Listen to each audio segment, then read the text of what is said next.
The MacBook Neo is the kind of product I never expected Apple to make. At first glance, it almost feels anti-Apple. For years, the cheapest MacBooks have usually started at $999 aside from older models like the MacBook Air M1, which sometimes dropped as low as $699 during sales.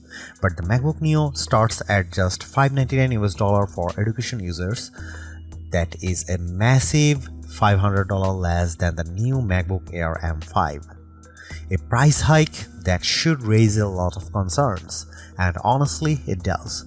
But after spending time testing the MacBook Neo, I can say this clearly, it is the most complete laptop I have ever used under $600. It also beats every Windows laptop in its class, and it outclasses most Chromebooks too. For $599 you get a strong aluminum body, a bright and colorful 500 nit display, and a surprisingly fast A18 Pro chip that handles everyday tasks with ease. Web browsing, video playback, casual gaming, and day-to-day productivity all feel smooth. On top of that, the side speakers are far better than you would expect at this price. So what did Apple have to cut to make this happen? Where does the MacBook Neo stand in larger laptop market? And is it actually the right choice for you? Here is my full MacBook Neo review with the real pros and cons laid out clearly. The MacBook Neo is one of Apple's most interesting launches in years, and it arrives at an important time. With rising electronics costs, global memory shortages, traffics, and a general increase in living expenses, people are being forced to think harder before buying a new laptop. Apple is usually seen as a premium company that only makes expensive devices. That reputation is not entirely fair because products like Mac Mini M4 are among the best value computers you can buy. Still, the MacBook Neo is different. This is Apple entering the budget and mid-range laptop space in a serious way for the first time. That market is normally dominated by low-cost Chromebooks and affordable Windows 11 laptops, and now Apple is stepping into that fight on its own terms. And Apple is being very clear about one thing. The MacBook Neo is affordable, but it is not cheap in the bad sense. It is not a stripped down, weak or unpleasant MacBook. You still get a solid aluminum laptop that looks and feels premium, now available in 4 fresh colors that bring back some of the fun Apple used to have with its product lineup. You also get a bright and sharp Retina display with a 2408 by 1506 resolution, which is much better than the 1080p screens that are still common in this price range.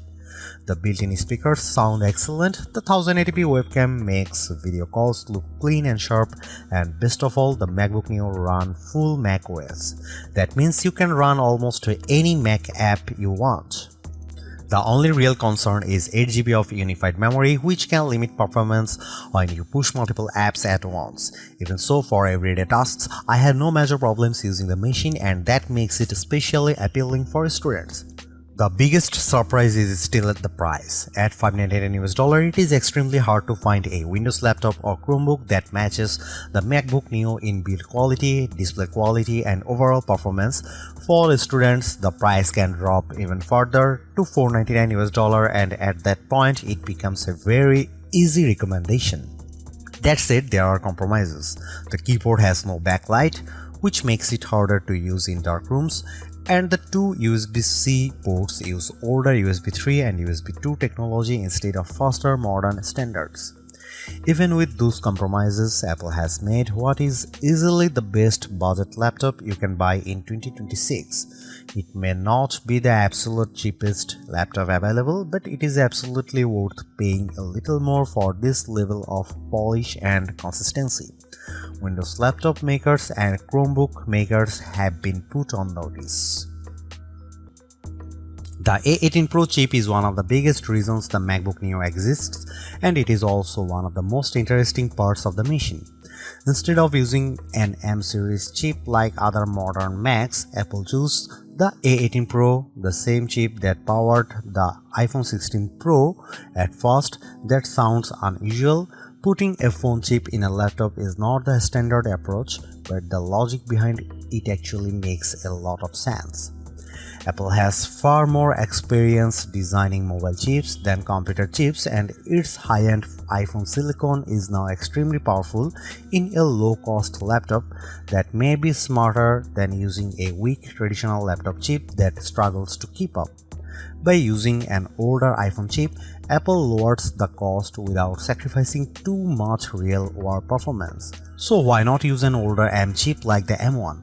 Apple says the A18 Pro has a 16-core neural engine that is better suited for on-device AI tasks, including Apple Intelligent features inside macOS. The M1 is not as capable in that area, and the A18 also benefits from faster memory that makes this choice look a lot more strategic than strange.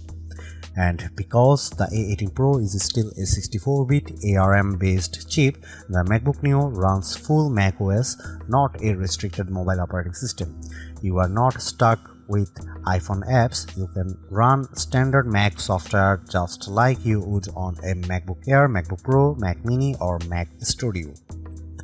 macOS runs well on the Neo, and although it is not as snappy as my MacBook Pro, it still feels impressive for the price. For the best experience though, you should keep expectations realistic and stick mainly to lighter apps. I used built-in tools like GarageBand and Keynote, and both run smoothly. That is the kind of workload this laptop handles best.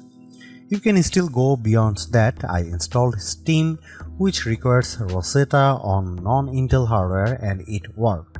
That shows how open the MacBook Neo is compared with Chromebooks, which are still far more limited in the apps they can run. Some budget Windows laptops also ship with Windows 11 in S mode, which is basically a locked down version of Windows that awkward app restrictions. The MacBook Neo avoids all of that. In practical terms, this makes the Neo much more flexible than a Chromebook or a Windows S Mode laptop. It is also more useful than an iPad Pro in some ways, even though the iPad Pro may be more powerful on paper. The reason is simple: the Neo runs full Mac software, not iPad OS apps. Apple's ecosystem features also work here. You can mirror your iPhone, drag and drop files, make calls, send messages, share your clipboard, and use an iPad as a secondary display. I tested it with the latest M5 iPad Pro, and the setup worked extremely well. That is important because it means the MacBook Neo does not feel like a second-class Mac. You still get the same broad Apple experience as you do on more expensive models, and that is a huge win for a lower cost device. The limits are really about hardware, not software. If you want to do heavy 3D work, advanced video editing, or large creative projects, the MacBook Neo is going to struggle. It is not built for those jobs. The biggest concern is the 8GB of unified memory. That is enough for basic use, but it is not generous by modern standards. And because the memory is unified, it is shared between the system and graphics, which makes multitasking tighter than it would be on a laptop with more memory. During my testing with Safari, Keynote, GarageBand, and a Steam download, all active memory uses climb to around 6.48 GB to 7 GB. That is dangerously close to the ceiling. Once you get too close to the limit, performance starts to dip. There is also no upgrade path for memory, and you cannot just open the laptop and add more yourself. That means the 8GB configuration is something you have to live with for the lifetime of the device. For most students or casual users, that may be fine as long as they keep their workload light. But anyone who likes to jump between many apps or run heavier software should look at the MacBook Air M5 instead, which starts with 16GB of unified memory. Gaming is possible too, but again, expectations matter.